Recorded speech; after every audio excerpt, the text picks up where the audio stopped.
नरेंद्र है धुरंधर, इसमें कोई नहीं है दो राय। झुकती है दुनिया, झुकाने वाला चाहिए। यानी मदर ऑफ ऑल डील भी हो गई, फादर ऑफ ऑल डील भी हो गई। Mother and father of all deals, father of all trade deals. जो इतनी बड़ी ट्रेड डील हुई है अमेरिका के साथ, आप इस ट्रेड डील का हीरो प्रधानमंत्री मोदी को कह सकते हैं। If anyone knows how to do a deal, anyone, it is the Prime Minister of India, Narendra Modi. जिन डोनाल्ड ट्रंप की सनक के सामने दुनिया हिल गई, मोदी उन ट्रंप को भी लाइन पर लेकर आ गए। लेकिन नरेंद्र मोदी ने चुपचाप ऐसा गजब काम किया कि आज दुनिया कह रही कि सरेंडर तो डोनाल्ड ट्रंप ने कर दिया। नरेंद्र मोदी ने उन ट्रंप को झुका दिया जो ट्रंप किसी की सुनते नहीं, जो ट्रंप सिर्फ अपनी चलाते। लेकिन मोदी ने दुनिया को बता दिया कि आज का भारत झुकता नहीं, झुकाना जानता। रशिया का oil, Donald Trump, Narendra Modi, 4 ministers और सिर्फ एक सवाल, क्या इंडिया ने अमेरिका को गारंटी दी है कि इंडिया अब रशिया से ऑयल नहीं खरीदेगा? इस सवाल का जवाब बहुत सिंपल है, यस या नो। लेकिन यही सवाल आज मोदी सरकार के लिए सबसे ज्यादा अनकंफर्टेबल बन गया है। फॉरेन मिनिस्टर से पूछा जाता है तो कहा जाता है कॉमर्स मिनिस्टर से पूछिए, कॉमर्स मिनिस्टर से पूछा जाता है तो कहा जाता है फॉरेन मिनिस्ट्री देख रही है। सवाल सिंपल है, लेकिन जवाब देने की जिम्मेदारी कोई नहीं ले रहा। यह कोई टेक्निकल कंफ्यूजन नहीं है, यह जानबूझकर बनाई गई चुप्पी है, क्योंकि यह सवाल सीधे इंडिया की इकोनॉमी से जुड़ा है और सीधे आपकी जेब से जुड़ा है। इसी बैकग्राउंड में अमेरिका के प्रेसिडेंट का साइंड एग्जीक्यूटिव ऑर्डर सामने आता है। उस ऑर्डर में साफ लिखा है, India has agreed not to buy Russian oil. उसी ऑर्डर में यह भी लिखा है कि अगर इंडिया रशिया से डायरेक्ट या इनडायरेक्ट रूट से ऑयल लेता है तो अमेरिका मॉनिटरिंग करेगा और वायलेशन होने पर इंडिया पर फिर से 25% टैरिफ लगाया जा सकता है। ये जो धमकी है, ये मुझे बड़ा अटपटा लगा। हम सबको बहुत दुख हुआ कि साहब अमेरिका अब हम पर नजर रखेगा। ये नजर किस पे रखी जाती है साहब? नजर तो चोर पे रखी जाती है। सीधे सीधे भारत को चोर बता रहा है अमेरिका, और प्रधानमंत्री जी खुश हो रहे हैं। प्रधानमंत्री जी चाहते हैं कि हम जश्न मनाएं, हम चोर हो गए हैं, हमें चोर साबित कर दिया गया। ये देखिए कि हम रूस से तेल खरीदेंगे या नहीं खरीदेंगे, उस पर नजर रखी जाएगी, और अगर खरीद लिया तो फिर से हम पर टैरिफ डाल दिया जाएगा। यह क्या हमारा रिश्ता है अमेरिका से कि हम पर नजर रखेगा अमेरिका और हम रखने देंगे नजर? और इसके लिए कहा जा रहा है कि ढोल बजाइए, नगाड़े बजाइए, खुश हो जाइए, डील हो गई। हम इस आदमी को, आप लोग, हम तो नहीं, आप में से कुछ लोग इसको लीडर मानते थे।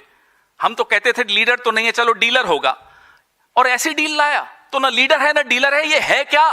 यहीं से यह मामला सिर्फ डिप्लोमेसी का नहीं रहता, यह ट्रेड प्रेशर और इकोनॉमिक रिस्क का मामला बन जाता है। अब सवाल बिल्कुल सीधा है, अगर इंडिया ने ऐसा कोई कमिटमेंट नहीं दिया है तो सरकार को साफ कहना चाहिए था कि ट्रंप गलत लिख रहे हैं, और अगर कमिटमेंट दी गई है तो सरकार को यह बताना चाहिए था कि यह फैसला क्यों लिया गया और इसके इकोनॉमिक कॉन्सिक्वेंसेस कैसे हैंडल किए जाएंगे। लेकिन सरकार ना तो साफ डिनायल दे रही है और ना ही साफ एक्सेप्टेंस, बीच में सिर्फ साइलेंस है। 2022 के बाद जब पूरी दुनिया में क्रूड ऑयल के दाम बहुत तेजी से बढ़े, उसी समय इंडिया ने रशिया से डिस्काउंटेड क्रूड ऑयल खरीदा। इंटरनेशनल एनर्जी मार्केट एस्टिमेट्स बताते हैं कि रशिया से सस्ता ऑयल लेने की वजह से इंडिया को करीब 12 से 13 बिलियन डॉलर की सीधी सेविंग्स हुई।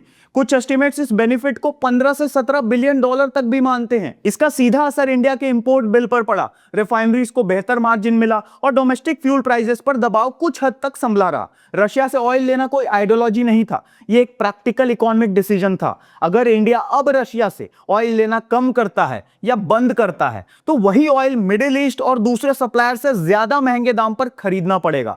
शिपिंग कॉस्ट बढ़ेगी, रिफाइनरी बास्केट बदलेगा और ओवरऑल इंपोर्ट बिल बढ़ेगा। इसका सीधा असर पेट्रोल और डीजल की प्राइसिंग पर पड़ेगा। इसलिए सिर्फ फॉरेन पॉलिसी का मुद्दा नहीं है, यह हाउस होल्ड इकोनॉमी का मुद्दा है। अब इन सब में एक और कंफ्यूजन पैदा किया जा रहा है। फॉरेन मिनिस्टर कहते हैं कि ऑयल इंपोर्ट प्राइवेट ट्रांजैक्शन होता है। As regards the composition of the imports, it is up to the importers and up to the suppliers of the United States to give them an offer that they cannot refuse and material comes into India. उसमें सरकार तो कुछ खरीदती नहीं है, बेचती नहीं है, वो प्राइवेट ट्रांजैक्शन। रही बात ऑयल की, उसका मैं आपको कई बार बोल चुका हूं, आप जितनी बार और पूछोगे मेरा जवाब वही होगा कि वो एमईए उसका जवाब देगा। ये बात टेक्निकली सही हो सकती है, लेकिन ट्रंप के एग्जीक्यूटिव ऑर्डर में ये नहीं लिखा है कि इंडियन ऑयल कंपनीज ने एग्री किया है, लिखा है इंडिया हैज अग्रीड। इंडिया का मतलब कंपनीज नहीं, नेशन होता है। अगर ये सिर्फ प्राइवेट कंपनीज का कमर्शियल डिसीजन होता तो सरकार को तुरंत कहना चाहिए था कि एग्जीक्यूटिव ऑर्डर में इंडिया लिखना गलत है, लेकिन ये लाइन भी नहीं बोली गई। डील क्या होती है? डील वो होती है जो टेबल पर आमने सामने बैठकर नेगोशिएट की जाती है।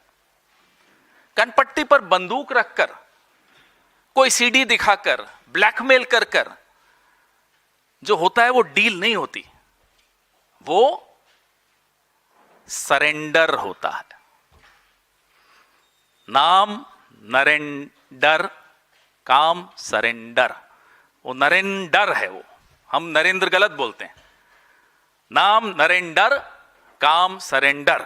इस डील से भी यही फिर से साबित हो गया। ये जो ट्रंपिंग डंपिंग की जो डील है, अमेरिका का डंपिंग ग्राउंड भारत बन गया है। ये नरेंद्र मोदी की नाक के नीचे हुआ, नरेंद्र मोदी की सहमति से हुआ, नरेंद्र मोदी की सरेंडर की वजह से हुआ।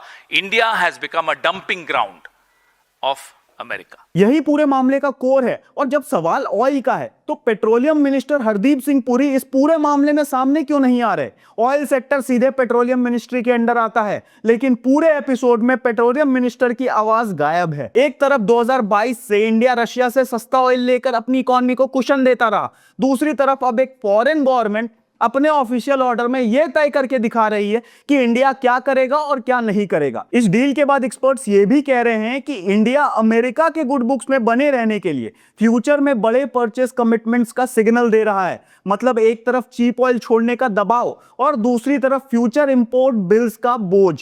लेकिन जिस डील को सरकार अचीवमेंट की तरह पेश कर रही है उसकी भाषा को ध्यान से पढ़िए। जॉइंट स्टेटमेंट में साफ लिखा है framework for an interim agreement. मतलब ना फाइनल डील ना इंटरिम डील, सिर्फ फ्रेमवर्क। और इसी फ्रेमवर्क में लिखा है कि इंडिया इंडस्ट्रियल प्रोडक्ट्स के साथ साथ एग्रीकल्चर और फूड रिलेटेड प्रोडक्ट्स पर वाइड कवरेज के तहत टैरिफ रिडक्शन करेगा।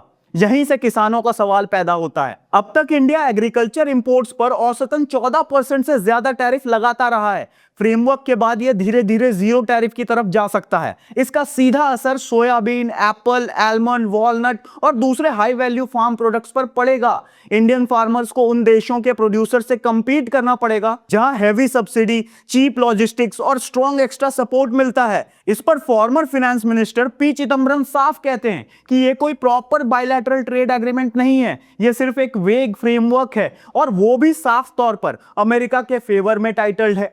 स्टील, कॉपर और एल्युमिनियम पर अमेरिकन टैरिफ्स वैसे ही बने रहेंगे। फार्मा सेक्टर में इंडिया को क्या मिलेगा ये बाद में तय होगा। तो फिर सवाल ये है कि ये सेलिब्रेशन किस बात की है? इसी बीच रशिया की तरफ से भी साफ संकेत आया है। रशिया के स्पोक्स पर्सन कहते हैं कि दिल्ली ने ऑफिशियली उन्हें यह नहीं बताया कि इंडिया रशिया से ऑयल लेना बंद कर रहा है।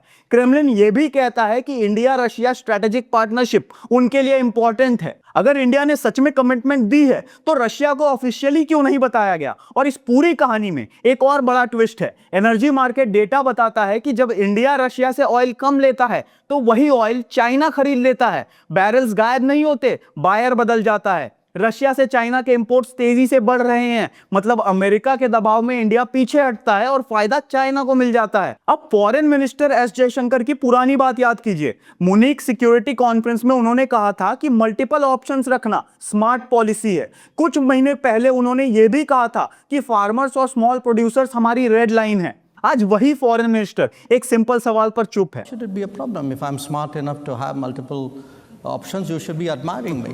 You shouldn't be criticizing. Now, is that a problem for other people? I don't think so. I don't think so, certainly in this case and in that case. Because, look, we try to explain what are the different pulls and pressures which countries have.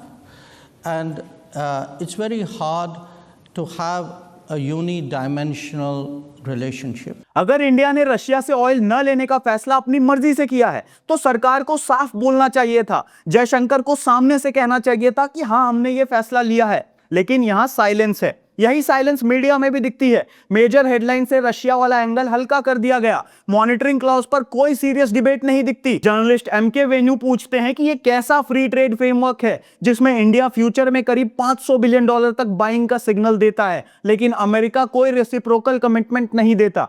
आखिर में सवाल वहीं रह जाता है, क्या Russia से oil खरीदना कोई क्राइम था? अगर नहीं तो अमेरिका मॉनिटरिंग क्या करेगा? चाइना आज भी रशिया से ऑयल खरीद रहा है और टैरिफ की धमकी के सामने नहीं झुका, तो इंडिया क्यों झुका? क्या स्ट्रेटेजिक ऑटोनॉमी सिर्फ स्पीचेस और कॉन्फ्रेंसेस तक ही सीमित रहती है? और सबसे बड़ा सवाल, क्या कोई सॉवरिन कंट्री अपने एनर्जी डिसीजंस किसी दूसरे देश के एग्जीक्यूटिव ऑर्डर से चलाती है? आज सवाल मोदी सरकार से है, फॉरेन मिनिस्टर से है, कॉमर्स मिनिस्टर से है, पेट्रोलियम मिनिस्टर से है और सबसे ज्यादा प्राइम मिनिस्टर से है। अगर आपने कमिटमेंट नहीं दी है तो सिर्फ एक लाइन बोल दीजिए, ट्रंप इज रॉन्ग।